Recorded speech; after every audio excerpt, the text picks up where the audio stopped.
Hello everyone, welcome. This is week 10 and we are going to start analysis of statically indeterminate structure using displacement methods. We have already discussed force method, what are the philosophy behind force methods, that force method is also demonstrated through several examples. Okay, so since this is the first class of displacement method, let us first understand what is the concept and what is the underlying philosophy behind displacement methods.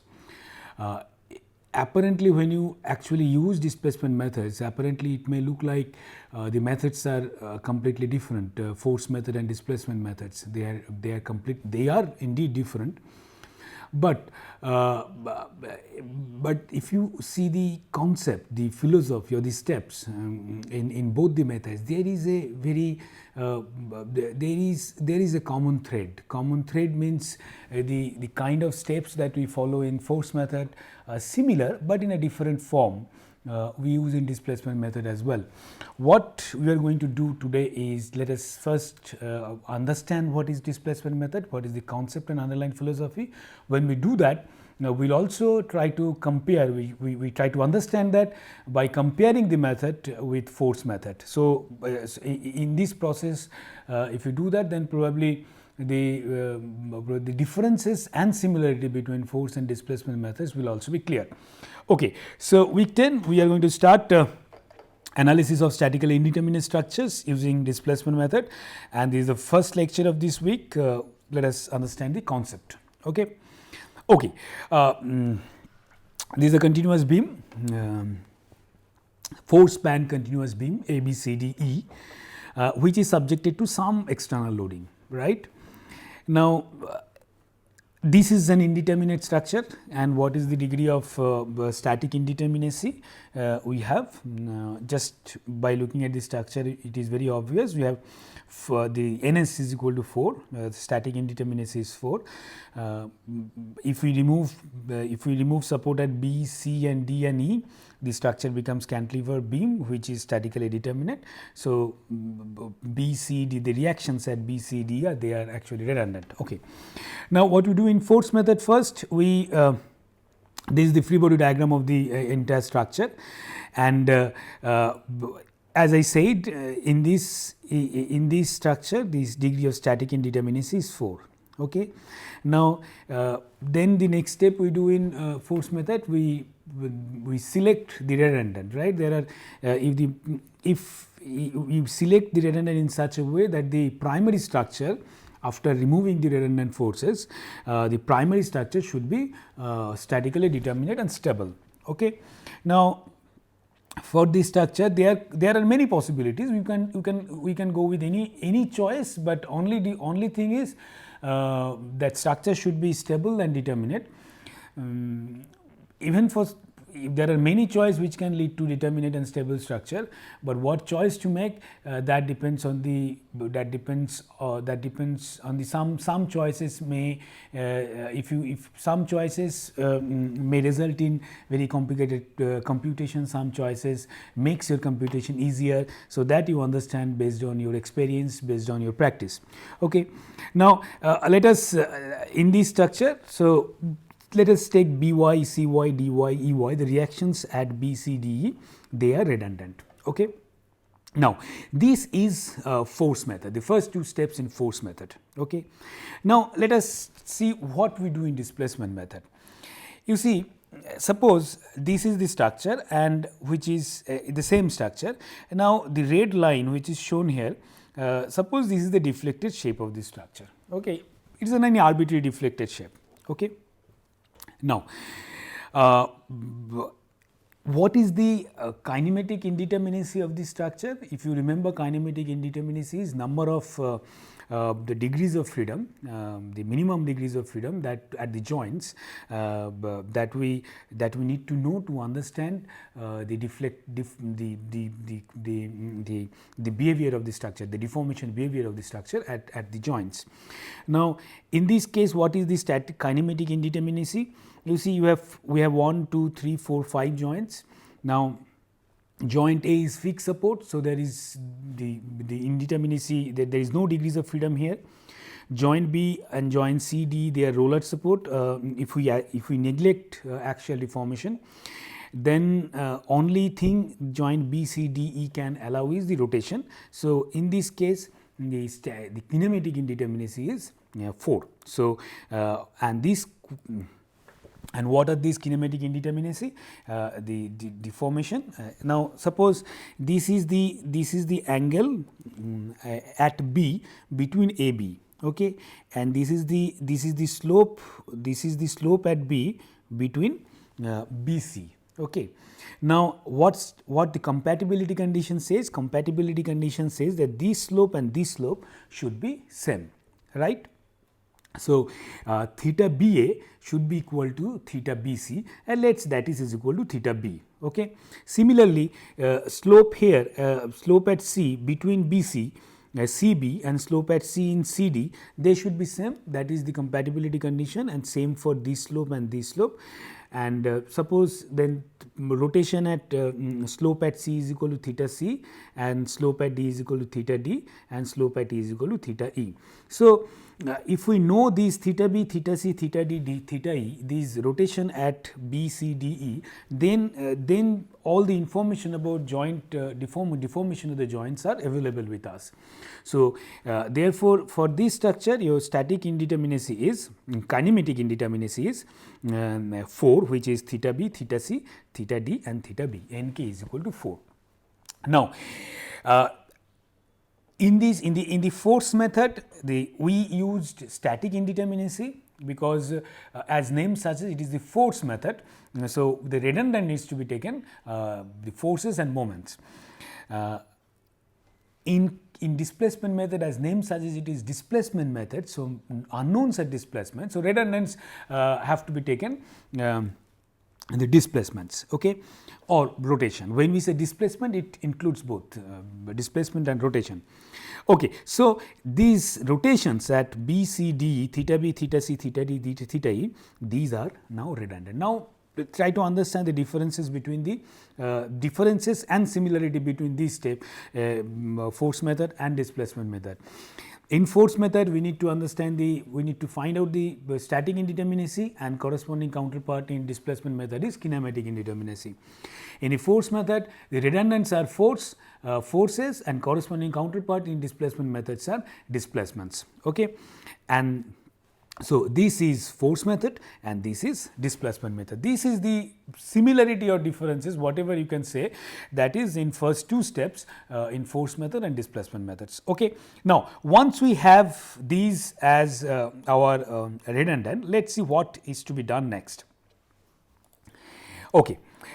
So, now what we do in force method is, once we understand the once we know the redundant, the redundants are already selected, then we need to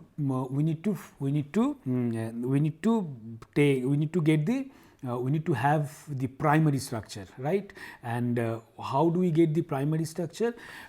We get the primary structure, for instance, in this case redundants are reactions at B, C, D, E, then the primary structure we get by removing those redundant, right. So, what these reactions at B, C, D, E they do, if because of their presence the deformation at B, C, D, E, they are allowed. Okay. What we do in the primary structure, we remove those constraints and allow the primary structure to deform in the corresponding direction. So, this is how we get the primary structure in force method. Okay. Now, in displacement method, what we do is, now you see, so this is the primary structure with this is the primary structure which is statically determinate in force method, and displacement method what we do. Now, displacement method, our unknowns are in this case at least unknowns are joint rotation, right. Now, in force method our unknowns were reactions, so we remove those reactions. Okay. Now, in displacement method unknowns are or redundants are rotations. Now, what we do is, to get the primary structure we we remove those releases. We don't allow the structure to have that degrees of freedom. Very similar to force method, we don't allow the structure to have the reaction at that point in the redundant in the direction of redundant. Similarly, in displacement method, we don't allow this beam to have rotations at B, C, D, E, because those rotations are our unknown. This is how we get the primary structure. So rotations are not allowed means initially the supports were roller supports at these joints B, C, D, E. Now those roller supports are now replaced by fixed support. So we have fixed support at B, C, D, E, and this is the primary structure with external load. So very similar to force method, here also we need to have the primary structure, but the difference is in force method primary structures are obtained by removing the corresponding forces, and in displacement method the primary structures are obtained by removing the corresponding displacements, okay, by not allowing the structure to have those displacements. So this is the primary structures. Now you see another again similarity as well as difference is in force based method this structure is statically determinate, and in displacement based method this structure is now kinematically determinate, okay.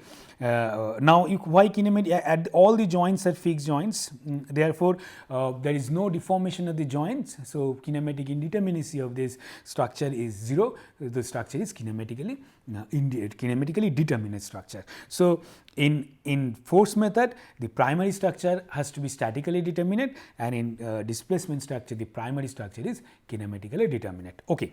Now once we have the primary structure, right, what we do next? Now this is the primary structure. Now next is, you see, now since these joints are fixed joints, these joints are fixed joints,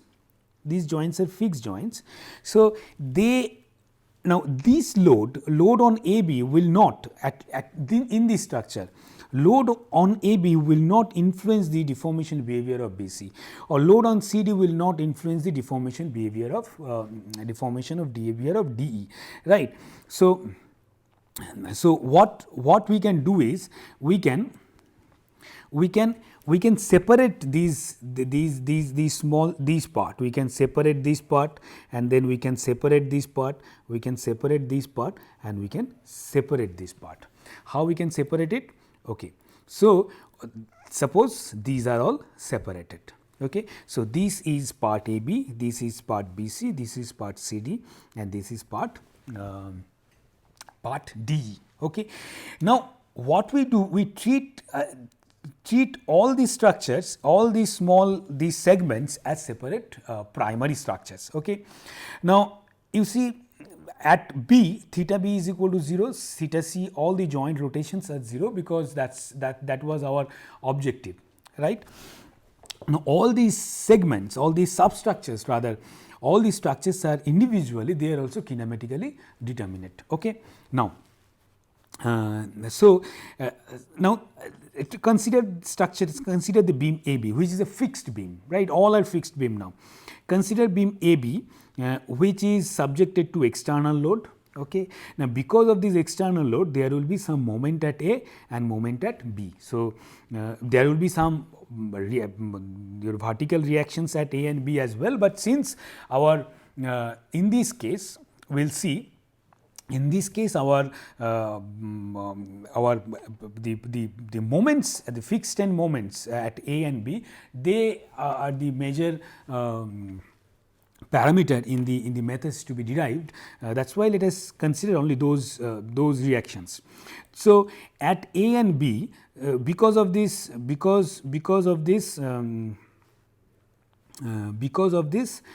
external load at A and B, suppose the moments at A is MAB,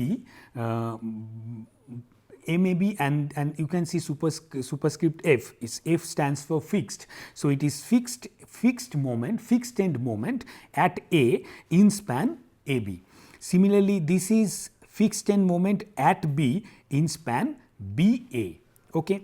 Now similarly we have we have fixed end moment at B in span BC, and similarly this is fixed end moment in span CB at C. Similarly, we have fixed end moment for this and fixed end moment for this. How to determine, how to compute these fixed end moments, we will discuss that later. But for these individual segments, because of this external load, there will be some moments, and since this structure, these individual segments are fixed beam, means both the ends are fixed, these moments at the fixed ends are called fixed end moments. Okay. So, MAB, MBA, MBC superscript F, they are all called fixed end moments. They are all called fixed end moments. Okay. Another important thing is, these fixed end moments are when we actually do the computation, these fixed end moments will be taken as clockwise positive. This is the sign convention we followed. Even in earlier analysis as well. When we do algebraic computation, addition, subtraction, we take clockwise moment as positive and anti-clockwise as negative. That is the sign convention. We will still follow here. Okay. Now you see, so these are, again, let's try to understand the similarity and difference between the force in this step, between the force method and displacement method. Once we have selected the redundant, the next step in force method was the analysis of the primary structure subjected to external load. Okay. Now here also it is a similar step. It is in this case this is the primary structure, this is the primary structure, and this structure can be divided into several parts like this. So these are the primary structures which is subjected to external load, and what is the, then we need to analyze this primary structure subject because of this external load, and what is the outcome of this analysis? Outcome of this analysis is fixed end moments. Okay. Now, so we know the fixed end moments. How to determine that, we will see later. Okay, great. So once we have this this step, then what we need to do next is okay. So next is, so this is the primary structure with external load. It is very similar to step 3 in force method. Okay, great. Now remember, in force method, what was step 4? In order to understand what is step 1, step 2, step 4, please go back to the lectures in force method. Now, what was the step 4 in force method? The step 4 was the analysis of the primary structure subjected to redundant force, right? If you have n number of, if your static indeterminacy n, then you have n such redundant forces. So, for each redundant force, you need to analyze the primary structure, and similarly, similar step you also have in displacement methods. Okay. Now, suppose, but in this case, displacement, your redundants are in this example, redundants are joint rotation. Now, suppose this is the structure which is subjected to, now suppose this is the deflected shape of this structure. Okay. Suppose, okay, and these are the corresponding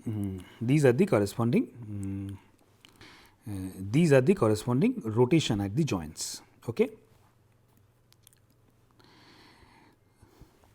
Now, what we do is, now in force method, when we analyze the primary structure because of due to redundant force, what we do is we take the primary structure and then apply a load, unit load in the direction of redundant force. Okay.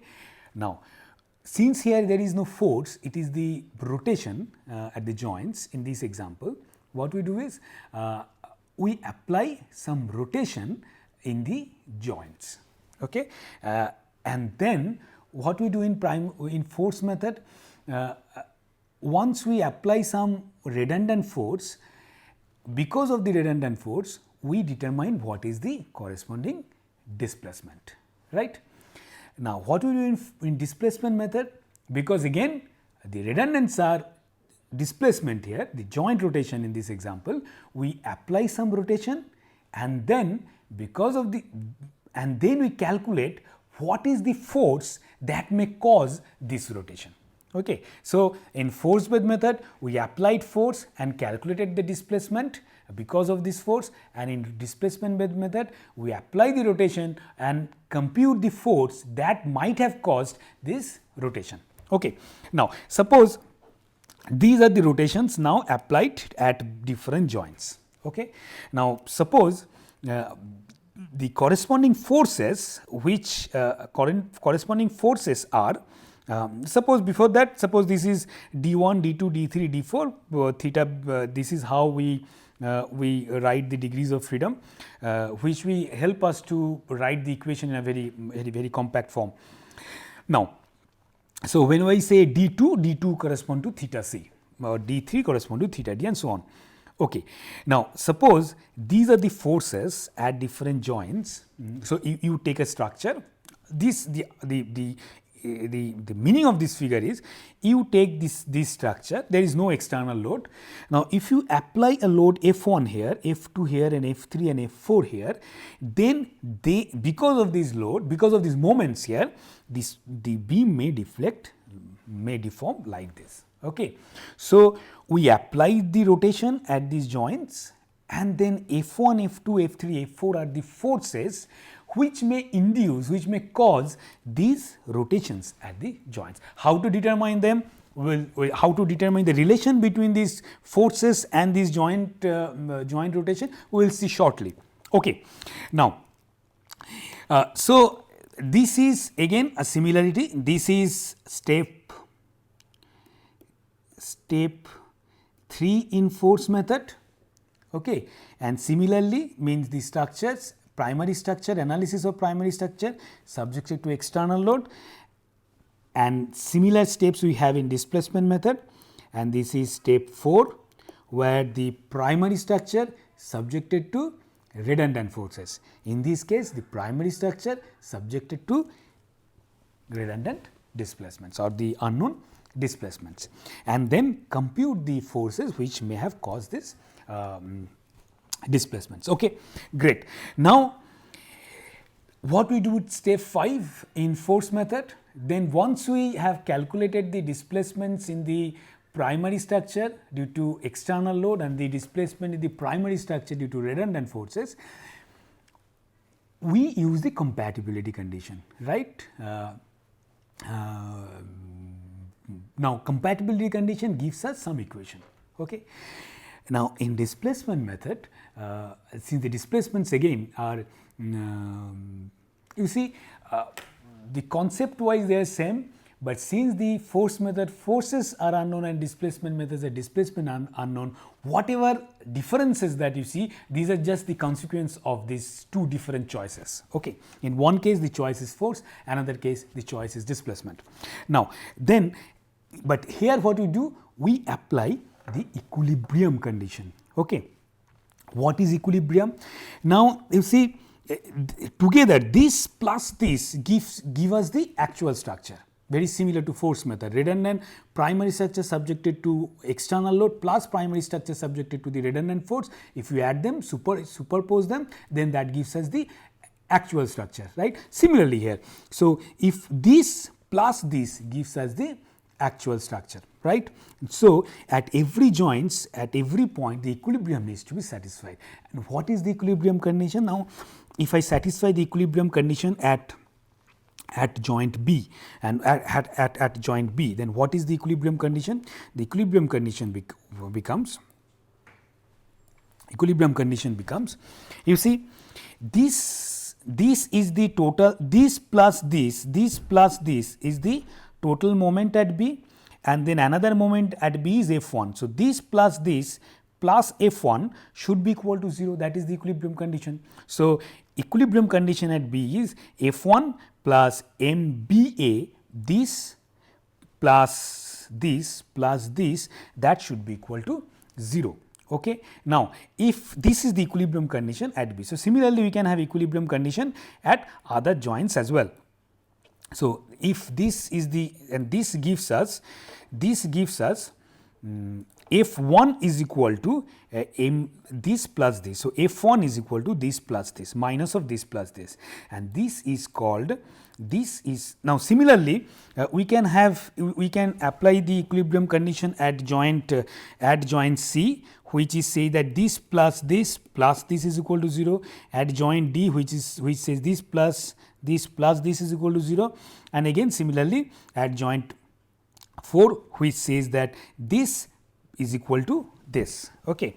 Now, we have not used the equilibrium condition at A, because A there was no displacement. A, our main unknowns were displacement at B, C, D, E. Okay. Now, so if we apply the equilibrium conditions at all the joints, similarly to this we get F2, F3, F4 and so on. And this is called, these forces Fi, F1, F2, F3, F4 are the called equivalent joint loads. Okay. Now, so what is next? So, we have these equivalent joint loads. Okay. Let us now see how these equivalent joint loads can be obtained. Okay. Now, suppose F1, now this is very important. Okay. Now, you see what happens if you apply just F1 at B. Okay. And because of this F1, the beam will take some deflected shape. Okay. So, this F1 will cause some rotation at B, F1 will cause some rotation at C, some rotation at D, and some rotation at E. Right. Similarly, F2 will cause some rotation at B, C, D, E. Similarly, F3 and F4 will cause some rotation at B, C, D, E. Okay. Great. Now, if you remember the flexibility and stiffness format, then now the F1 is the force, corresponding associated displacement in this case is the rotation, right. So, F1 will be, the force will be stiffness into displacement, right. That is the displacement format. But if you remember in force method, we used the flexibility format, where was your displacements was flexibility into force, right. Now, F1, if F1 is the displacement, F1 is the force at B, then F1 will be D1 is the rotation at D. So, K11 into D1, and K1 is the associated stiffness coefficient, Similarly, if at joint C your rotation is D2, then F1 will be K12 into D2. Similarly, K13 into D3, K14 into D4. So, if you interpret in a reverse way, that you provide some rotation at B, this will cause, this rotation will give you some F1. If you give some rotation at C, D, E, they will also give you some, they will also contribute to F1. So, F1 will be the contribution of joint rotation at B, rotation at C, rotation at D, and rotation at E. And what will be, how to get this contribution? That contribution we get by multiplying the rotation with the corresponding stiffness coefficients. Okay. So, F1 is this. Similarly, we can write F2, F3, F4, in terms of these displacement D1, D2, D3, 4 like this. Okay. Now, so this same thing we can write in this form, in a matrix form, like this. Okay. And this is called stiffness matrix. Remember, in force method also we wrote the similar equation, but in a different form. Here the force is equal to stiffness into displacement. What we wrote there in force method is displacement is equal to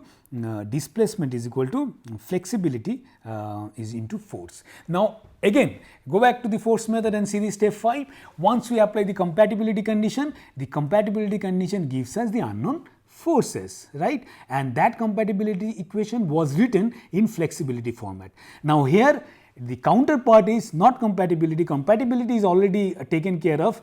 Here the counterpart is in step 4 is equilibrium equation, and if we then this equilibrium equation, and then this gives us this form in stiffness form.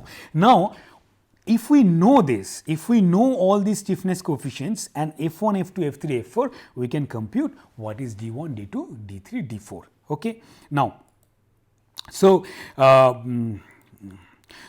what is actually K1, K2, just now as I said that K1, K21, K31, K41 is essentially the contribution to F1, because contribution to F1 contribution to different forces due to D1, and similarly this due to D1. Okay. Now, similarly this okay. Now, how to, the point is how to determine these coefficients. Okay. Now, if you again go back to in force method, what we did is we applied an unit the unit force in order to get the flexibility coefficient, we applied unit force in the direction of redundant force. Okay. Now, here what we do is we since our displacement is the degrees of is unknown, we applied an unit rotation in the direction of the redundant, and so we applied here in order to get the effect of D1. What we do is we applied unit rotation, this angle we applied unit rotation, this is 1, we applied unit rotation here, D1 is equal to 1, and whatever corresponding forces will get, that will give us this stiffness coefficient. We will demonstrate this step. Okay. Now, similarly, if we have to get the next part, now remember one thing, when we give D1 is equal to it is the displacement at B is equal to rotation at B is equal to 1, but rotation at other joints at 0. So, all D's are 0, all D2 to D4 are 0, only D1 is equal to 1 here. Now similarly, if we take the next thing, okay, next is so these are all K1, K21, K31, K41. So, K11 is essentially if you give a unit rotation here, the corresponding forces at point 1 is K1, corresponding forces at point 2 is K21, and so on. This is the stiffness coefficient.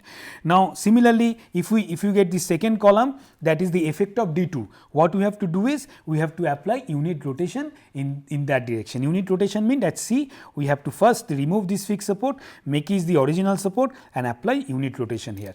Now, D2 is equal to 1, get corresponding these forces, and these forces will be the stiffness coefficients, mean the forces due to unit displacement. Okay.